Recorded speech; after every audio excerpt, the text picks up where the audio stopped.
வாங்க வாங்க, நல்லா இருக்கீங்களா? சீட்டெல்லாம் வசதியாக இருக்குல்ல? நான் உங்களுக்கு ஒரு கதை சொல்ல போகிறேன். இது ஒரு வீட்டை பற்றின கதை இல்லை, இல்லை, ஒரு குடும்பத்தை பற்றின கதை. என்ன மாதிரி குடும்பம்னா, உங்கள் ஃபேமிலி மாதிரின்னு வைங்களேன். சிரிச்சுக்கிட்டு சண்டை போட்டுக்கிட்டு அப்புறம் சேர்ந்துக்கிட்டு ஒரு சாதாரண ஃபேமிலி. ஓகேவா? சரி வாங்க ஸ்டார்ட் பண்ணுவோம். ஒரு ஊரில்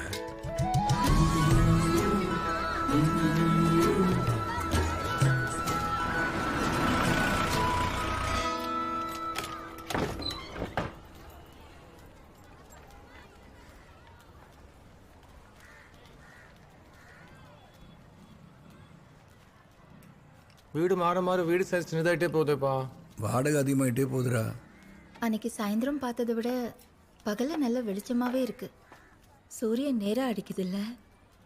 வீடு அன்னைக்கு பார்த்ததை விட பெருசாக தான் இருக்குல்ல? பா திங்ஸ் வச்சா சின்னதாயிடும்பா. உனக்கு என்னடா பிரச்சனை? குறை சொல்லிட்டே இருக்க. எனக்கு இந்த வீடு சுத்தமாக பிடிக்கல. உனக்கு? எனக்கு ஓகே தான். அடிப்பாவே. இந்த வீட்டுக்கு என்னடா? என்னவா இவ்வளோ சின்னதாக இருக்கு? அன்னைக்கு வரலட்சுமி நகரில் ஒரு வீடு பார்த்தோம்ல, ஒயிட் கலர் வீடு. இதை விட நல்லா பெருசாக அழகாக இருந்துச்சுல்ல. வாடகை 500 ரூபா அதிகம். உன் ஃபீஸ் எவ்வளோ கட்டுறேன்னு தெரியுமா?